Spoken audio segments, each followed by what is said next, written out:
has over a dozen books out about traveling the world solo as a female. Amazing. I'm so excited to bring in Alexa West today, someone who I've been really curious about because this woman has so many solo travel experiences that she has shared with the world through her books. And I wanted to hear her origin story. What were her first trips like? And how did she get into solo travel? And what tips does she have for us? Her books and one of her latest books are all in the show notes below and how to connect with her as well. She does some cool stuff, whether you want to learn how to write a book, that's in another podcast episode together, or if you want to take a trip with her, that's also in there. But if you're new here, welcome. I'm Christine Lozada. This is another episode of Everyday Badassery, a podcast meant to inspire you to be just 1% more badass today than you were yesterday. Our small moments of maybe dining alone or traveling alone within our own city lead to our big badass moments around the world. And on that, let's bring in Alexa. I'm Alexa West. I am the founder and creator of the Solo Girls Travel Guide. It's the award-winning travel guidebook series. It's the best-selling travel guidebook series for women. I cover mostly Asia and Mexico and soon Seattle. Now that I'm back in Seattle, I'm doing a Seattle guide. Oh, I love that. Hold on, just give us a little, like a quick tidbit so that people could understand how many guides do you have? Because it's more than one. I think we might have like 12 to 15 guidebooks now. And it's my company and now my business partner, her name is Emilia Igartua. She's this amazing Mexican designer. She was a reader first and now she's my business partner. So we've been expanding and she lives in Spain. So she's expanding kind of like the Europe chapters of our destination guides. That is so cool. I would love to hear, like, where did this start? Like, when did you know you wanted to start traveling solo, or why did you start traveling solo? Where did that all begin? There's really my origin story. It is an origin story. My origin story is it all started in college. I was in a relationship and I was like 19 and I was like, I'm going to marry this guy for sure. And then he dumped me. And then I was like, oh shit, what do I do now? But I had remembered an office that I walked by at UW in Seattle where I went to college, and it was for the Peace Corps. And I was young, I was broke, I was heartbroken, but I also had this like just drive to get out and see the world. And I come from a single mother household who she didn't really have like big dreams for me. She was just kind of like, get a job, get a man, be good. And I was like, yeah. So I just was like, no, I felt like that breakup was almost like dodging a bullet. And then I was like, oh my gosh, like what could my life be? So I joined the Peace Corps and I was flown to Bulgaria to be a volunteer for a couple years. And then after that, I just wasn't ready to go home and I just kept traveling. So I taught English in South Korea for 2 years. I taught English in Taiwan for a year, backpacked to Southeast Asia, and then ended up coming up with my company and building my company while I was traveling. And then I was based in Bali for a few years. And, this is a lot of places very young. And I know that if you're watching today's podcast episode, Alexa looks very amazing and vibrant. But as you look back on this time of your life, which was not a year ago, what lessons stuck with you back then in exploring these places so young in life? You know what I think is good about exploring young is that we don't have a lot of like standards set yet in terms of I don't know, like I was coming out of college, so I didn't have a nighttime routine with like a sound machine, or like I didn't have a job that actually like flooded me with money or something. I didn't have those routines. So I didn't have any routines to break or any standards to break. So traveling young, you are kind of building what you want for yourself as you go. So I think traveling in your 20s is the easiest time to travel. It's the easiest. That's really powerful. I think that's interesting because as we become adults, we develop our habits and we develop our even expectations of what these trips should look like. I think what's interesting for me as I hear your story of being in so many places, a lot of people come to me wanting to take that trip alone. And they didn't travel like that when they were young. And they asked me what's your advice? Like, where should I go? Or like, how should I get started? And for me, I'm always like, travel first in the place that you live. Like, you don't have to go far to have some crazy experience. If you've never dined alone, it's going to be feeling really lonely if you're dining alone in Bulgaria by yourself or in Spain at a bar by yourself. What advice would you give to someone who's considering it and has some hesitations? So it's so funny you say that because so in my new book, The One-Way Ticket Plan, Find and Fund Your Purpose While Traveling the World, I kind of, this book is for that person that wants to travel. And it's so funny you say about dining alone, because I say, if you're not sure that, like, some people are like, I'm going to sell my apartment. I'm going to sell all my belongings. I'm going to get a one-way ticket and I'm going to go. But some people are like, I'm not ready for that. I just want to dip my toes in. So I say, fly to the other side of the world with a mission of eating alone. Make that your entire mission, because that's what it is a mission of self-love, and it's a mission of confidence and independence and capability. So I when I wrote that, I imagined some girl like finding a really great pizza place in Italy and being like, I'm going to fly there for a week, but goal number one is I'm going to fly there. I'm going to go eat at this restaurant and I'm going to be completely comfortable. And then I'm going to do it the next night, and I'm going to do it without my phone. I'm going to do it just with a book or with a journal. And you start, it's the easiest thing. It's the easiest way into starting to feel your independence all the way. But you can start doing that now at home, and you can go to the movies right now at home, and you can go out to dinner right now at home. And then you can be like, okay, next step is someplace on my bucket list. So I'm right there with you. And don't forget, I shouted this out in the beginning, but in the show notes is both the book that she just talked about as well as all the others. So make sure you check the show notes. But the independence is something that's very hard for me to explain to someone who's never tried traveling alone. Because especially as women, we are always so, loving or concerned or worried. You choose the word you want to use in this context about the other people or the other person that you're with. And we're always putting someone else first or their comfort first. Oh, what do you want to do tonight? Oh yeah, that works for me. Like, I'm good with that. And now it's just you, and spending time with yourself and having that independence to do literally whatever you want, whenever you want. And when I solo travel, I'm curious about like, if you have any like rituals or practices that you have. I'll share two of mine. One is every time I solo travel, I'll do something like I would just never do on a normal day on my own. So something like I'll wake up and be like, I'm going to have ice cream for breakfast. And just like, that's what I'm going to go do today. And like, that's might be what I do for the entire morning. And it's not going to be like, oh, I'm going to have a scoop of ice cream and, cause I'm watching my weight. No, we're going to go try every single flavor and go to the gelato shop that I know if I ask nicely enough, they'll give me a tasty of every single flavor before I choose like the ultimate three that I will get. So one of them that I do, my ritual, something that I wouldn't normally do. And the second thing I do is I just try on for size a different personality, because you are somewhere where, in my opinion, the world is very small and you will run into people all over the world time and time again. But for the most part, you are just a stranger who will have a lot of interactions with people that you'll likely never see again. And so I will bring out my alter ego, Lila. And when someone asks, what do you do for work? Like, I'll just say something really wild, random, and crazy and just go with it. And it helps me to build, well, not only have a good time with myself, because I'm very entertained by some of the answers I give, but also like it helps to build my confidence in just trying on something else for size. Do you have any like rituals, funny or not funny or serious or not, that you have for yourself when you're traveling alone? I swear you and I are just like kindred spirits, because I write about this too.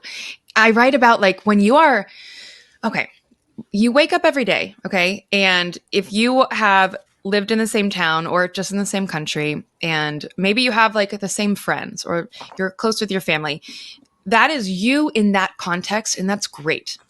But wait until you pick yourself up and now you're jungle you're Spanish speaking you're eating ice cream for breakfast and you can try on different fashion. You can try on different parts of your sexuality, of your spirituality. Even if you're vegan at home, you can go, cheat and eat some, like really nice, like barbecue chicken somewhere. Like you can try on different pieces of yourself. But if you don't pick yourself up, like, like that little Google guy on Google Maps, you can pick him up and drop him. If you don't do that, you're never going to have a new environment to like kind of paint yourself against. Mm-hmm. It's almost like having different colored canvases. And you're like, oh, I love how the yellow canvas feels on me. It's like, yeah, I just am such a fan of solo travel because of this. And I also realize when I travel with like my best friend or my boyfriend, I am adhering to my idea of who I am with them. And not to say, my boyfriend and my friend, they'll let me be who I am. But it's these little voices in the back of your head that are like, remember who you are. This is the way you treat this person. So when you travel alone and you detach from everything and everyone that knows you, that is when you really discover different parts of yourself that are in you right now, just lying dormant, waiting to be like woken up on a trip. Right? Yes. Oh, I love that. Okay. So if you're not already inspired to read this book, don't forget it's in the show notes. I would love to hear from you. What was like one of your favorite solo travel experiences and why? Definitely the Peace Corps. I mean, that was a huge one. And I think the Peace Corps is such a great program. So it's a volunteer program or any kind of, even teaching English in South Korea. And let me explain how these programs work. Those programs, they provided my flights. So that was taken care of. Yeah. They provided my housing. So that was taken care like of. The two biggest expenses in travel. Yes. And then they covered the things that a lot of people are afraid of, like being alone, because I had built-in communities in the Peace Corps and in teaching. So when you're nervous, if you're nervous to do a solo anything, and maybe you do want to move abroad, but you're just so scared about it, find a program like that. So you'll have kind of those built-in self-assurances or assurances. So that is one of my main solo, big picture recommendations. But I think one of my favorite, was that the question? My favorite solo travel? One of your favorite experiences that you had. Okay. Besides the big picture experiences, a small experience was the time that I was walking home in Bangkok from Khao San Road, and it was like 3 a.m. and we walked by this building, and it was a 3-story building, and some guy in the top floor where there's like bars on the windows he's yelling out like, help me, help, I need help. Fast forward, turns out he was a Canadian kid, and he and the girl he was with got a little bit like rambunctious, and he was arrested that night. And so me and these other 2 British girls that I was with, we spent all night like calling the embassies and calling his parents because he yelled his phone number out the window to us, and we're like writing it down. And then I spent the next like 3 days bribing my way into the jail to feed him and bring him toilet paper and water. But in that experience, I made friends with the tuk-tuk driver that I hired to come and translate to the prison guard. And then I made friends with the prison guard. And then I made friends with the kid that we eventually got out of prison. And it was just one of those moments where I was like, when it was happening, I was like, of course I have to help this guy, this fellow traveler. I'm not going to abandon him. And that's something beautiful in the travel community, is that travelers have each other's back. Yeah, it's true. But I also realized like, I'm a badass. Like I can do things, and I wasn't afraid. There was one point, actually, the first time they let me in the cell, it's a really old jail. And it was like one of those rusty sliding doors. It was like, like, and it closed. And I whipped around. I was like, no, no, no. And he's like, we'll let you out. They'll let you out. Don't worry. It's just like, they don't want the prisoners escaping. But I just realized like I am all the way on the other side of the world, and I am more capable than I ever thought I was. This is not a story that would happen on your way to get a pumpkin spice latte from Starbucks. Amen, right? sister. Amen. Yeah. And it's funny because I hear this story, and the old me prior to, Christine, who adventures, who travels, who goes around the world solo, I'd be like, you are crazy. You could have been in such a dangerous situation. And the me now is like, yeah, of course. Like, of course you helped that guy. And of course you did all the things. And now you can say that you've spent a moment in jail. Yeah. Yeah. I was in jail in Thailand. Yeah. It's just, yeah, it makes so much sense. I love that. And you already said the word that I love the most. And a question you might not know that I ask on every podcast episode is, Alexa, are you a badass? Why or why not?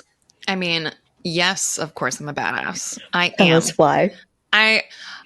Okay, here's something that not many people have known about me before. I've started talking about this. I am afraid of everything. I am afraid of flying. I'm afraid of boats. I'm afraid of being in like any kind of public transportation, really. I'm afraid of all of that kind of stuff. And I have anxiety, but I still do everything anyways. I really hate when people tell us we should be fearless females, like fearless women. No way. You need your fear. Your fear is a literal superpower. Like if I was doing this prison thing and my fear started being like, alarm bells, I would listen to that fear and I'd be like, thank you so much. And I would have turned around and walked out of there. But yeah, I still do everything. I am afraid. I'm afraid of a lot of things and I still do those things. And I think that is badassery. Hell yeah. Do it scared. Do it anyway. It's always worth it on the other side. It's always worth it. Hell yeah. And even though this is all in the show notes below, tell us, where can people find you and find all of your many, many things, including your books? I have so many things. Visit me at alexa-west.com. And sign up for my newsletter. My newsletter is called Travel Tea Tuesdays. So I give travel tips and lessons, but I also cover crazy stories from around the world, like in travel news. And you can find everything that I do. I usually just write my newsletters there. And then also on Instagram at Solo Girls Travel Guide. Love it. And it's all going to be in the show notes for you. And actually one bonus question, because this might be a lead in for a future episode, which is one of my favorite ways to travel, especially traveling alone, is showing up at the pickleball courts. And I recently learned that Alexa plays pickleball. Give us your take on traveling and playing pickleball. I always say travel with your paddle. It is so light. You know, you just throw your paddle and your pickleball balls in your bag and you're good to go. And I've even played like barefoot places. I've just shown up and played barefoot. I'm like, listen, I don't have my shoes. I just came from the beach, but I had my paddle. And, but I have played, when you play pickleball somewhere else and even in the States, but beyond, people welcome you just so excited to see they're just be like, oh my gosh, come on in. And it's always curious to play with other people from around the world, because then you kind of get to sample different people's styles and pace. But I have shown up to pickleball courts in Vietnam, in Thailand, in Mexico. It is great. So if you guys aren't playing pickleball yet, start. You don't even have to be athletic. I always say with pickleball, anyone can start. It does take work to get good, but anyone can start and pick up a paddle. It's so true. And it's such a welcoming community. I know. That even if you're not that good, there will be people who are dying to help you. Yeah. It is unlike any other sport. Like playing pickup basketball, it is not the same thing. Like dropping into a pickleball court, everybody wants to hang out with you. Oh, yeah. I love that. Check the show notes below. Thank you for doing this with me. Oh, thanks for having me. As I reflect on today's podcast episode, I think about what Alexa talked about with her early solo travel in life. And I mean, if you watch this or listen to this podcast, you know, your girl's 40.